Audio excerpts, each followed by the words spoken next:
Okay, so as many of you know, I'm a Brit and originally from Rochdale, and 18 months ago, my family and we moved to Finland from where we were living in Surrey, and I've really liked it. It's been the best decision that I've ever made. Well, my family were involved in making the decision. We all agreed it was the right thing to do to move over here, and maybe I'll do a video about what the reasons were for moving back in November 2020.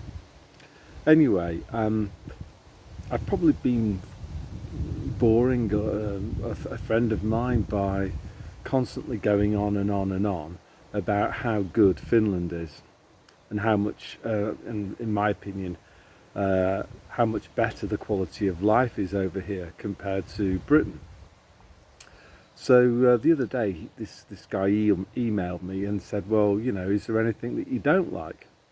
So I had a chat with my wife and my son, and it was really difficult actually to come up with some reasons or some things that we didn't like about living here. Again, like you can look at today; it's absolutely beautiful blue sky, nice sunny day. Anyway, I've compiled the top 10 list of things that I don't like about Finland. And as you'll see with many of these, I think you even with these, there are positive angles to it as well. So, okay, number one then would be just the time difference. Over here, it's 2 hours ahead of the UK and 1 hour ahead of Central Europe.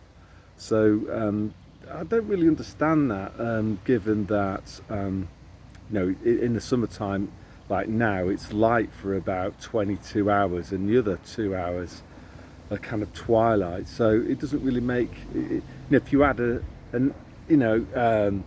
mess around with the clock, adding an extra hour here or there, it doesn't really make much difference. And the same would apply in the winter, when the days are quite short or very short, in fact.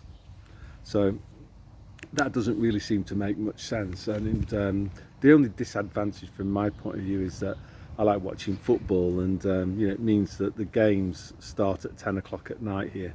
But I just thought, well, why don't Finns adopt Central European time? It'd probably make things a little bit easier.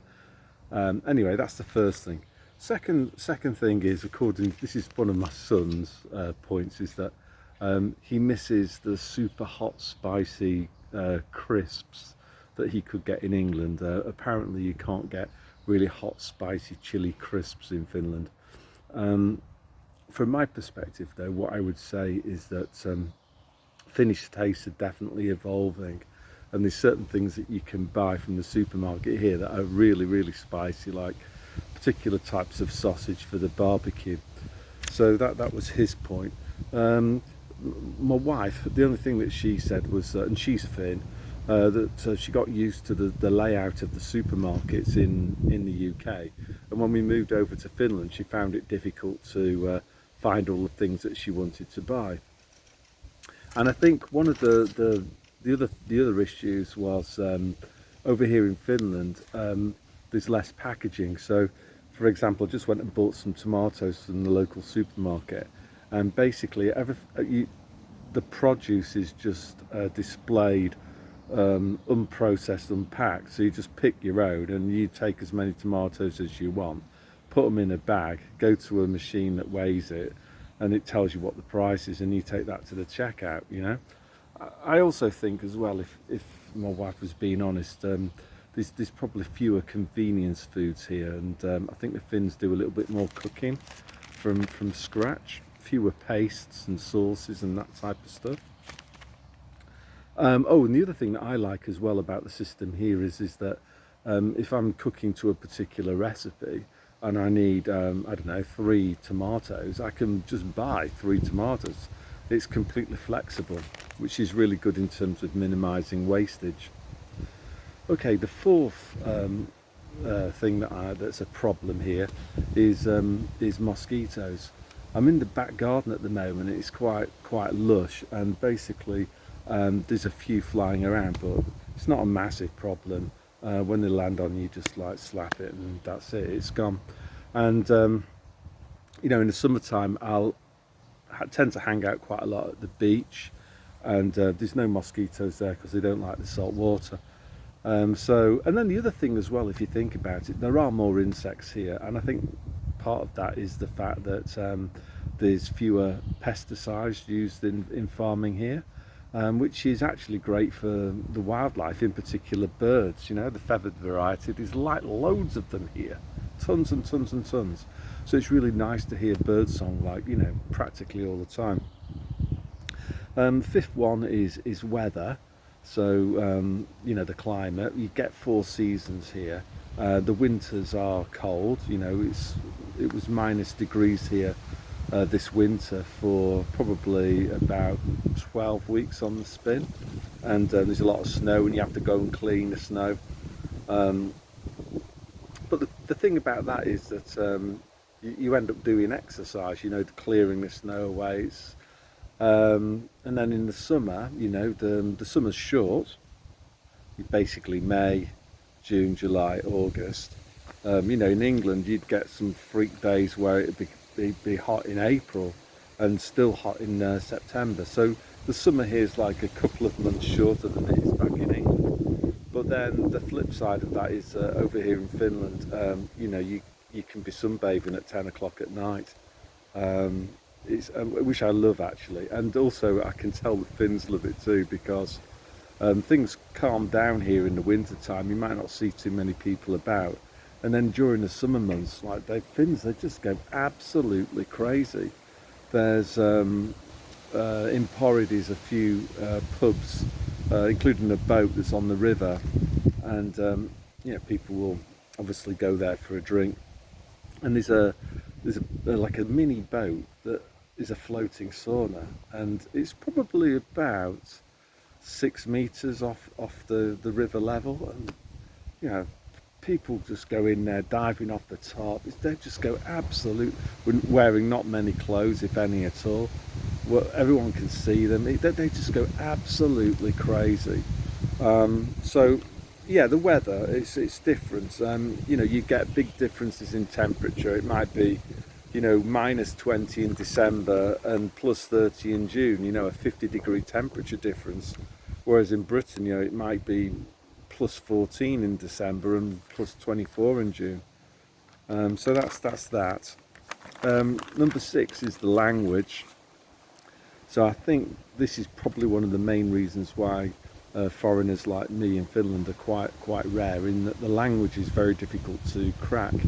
There's no prepositions here; they just bend the words, and there's 15 different cases.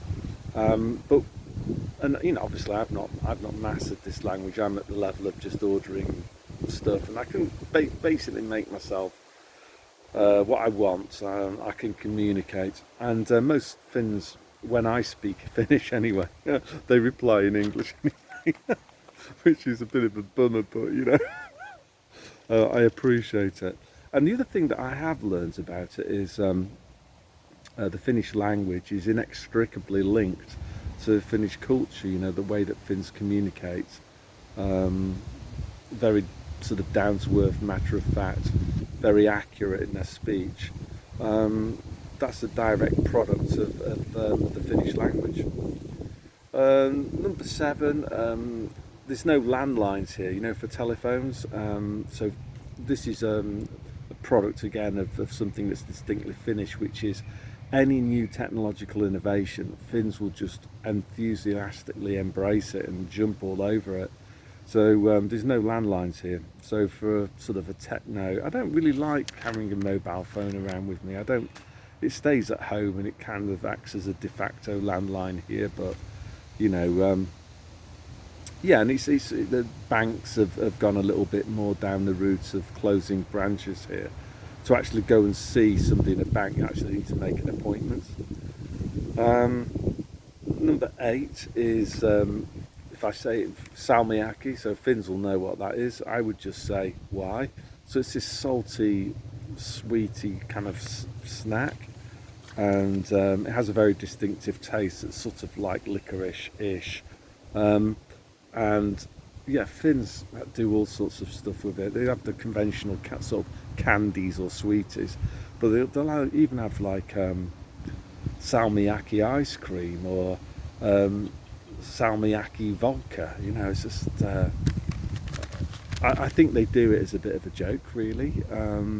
You know, it's absolutely disgusting. But Finns are kind of quite eccentric, actually, and salmiakki is an example of Finnish eccentricity. Number 9 is Finnish drinking habits. So back in England, well, full disclosure, actually, I suppose back in England I would drink, you know, 2 or 3 beers on a Friday and a Saturday, and that'd be my lot. Over here in Finland, Finns drink less frequently, so they don't do, you know, this sort of Surrey wine o'clock. You know, I think a lot of my kind of ex-colleagues where I was working at school, I'd be a bit worried about them. They were alcoholics because they were drinking every day and, you know, chugging down half a bottle of wine a night. So Finns don't do that at all. That would be really frowned upon here. But so they don't drink for, I don't know, maybe 2 weeks, 3 weeks. But then when they go out, blimey, their alcohol tolerance is absolutely amazing. And they also party very, very late into the night. So for a lightweight like me, I find it really, really difficult to keep up with them, you know. But there you go, it's a minor problem. And the 10th thing that I had jotted down is that the things that I don't like here are the things that I didn't really like in Britain either. So, you know, again, the political system in the UK is absolutely corrupt. You know, the police has been corrupted, the judiciary has been corrupted, the teaching professions, you know, being corrupted. Let's not talk about extra time for dyslexics or, you know, any of that type of stuff. But, you know, here, the Prime Minister, Sanna Marin, she's, you know, another World Economic Forum appointee. She's a young global leader. You know, Boris was a young global leader for tomorrow, I think. I'll put some photographs up of that. So, you know, but having said that, there's a lot less corruption here, and I think that's why the lockdowns and stuff, they weren't as extreme, and there wasn't any economic suicide committed in the form of things like furlough. You know, that said, I can sort of see the beginnings of things that I saw in England. So, you know, for example, the rule of law should be applied equally to all, but, you know, and I can see here in Finland, people who are new to the country, they're treated preferentially compared to people who have paid taxes here. And I must add as well, that's not for people, that's not for Ulkomainens who look like me. This is basically people who are black or Middle Eastern, you know. So this is kind of cultural Marxist crap is creeping into Finland, particularly, you know, the Uusimaa area.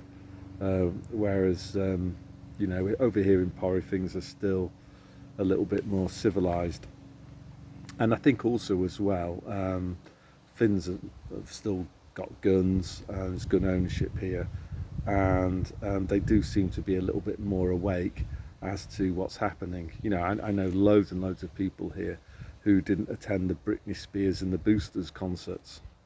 So, in conclusion, that's my pretty lame attempt at trying to point out things that I don't like about Finland. And as you can see, there's not really much that I dislike about here. And there's hardly anything that I miss about Britain. And, you know, and I just want to say thanks to Finland, really, for being welcoming to me. Yeah, I live off my teacher's pension here. I'm no drain to the Finnish taxpayer, but I'm really pleased that we came here. And in Finnish, hyvä Suomi. Okay, God bless.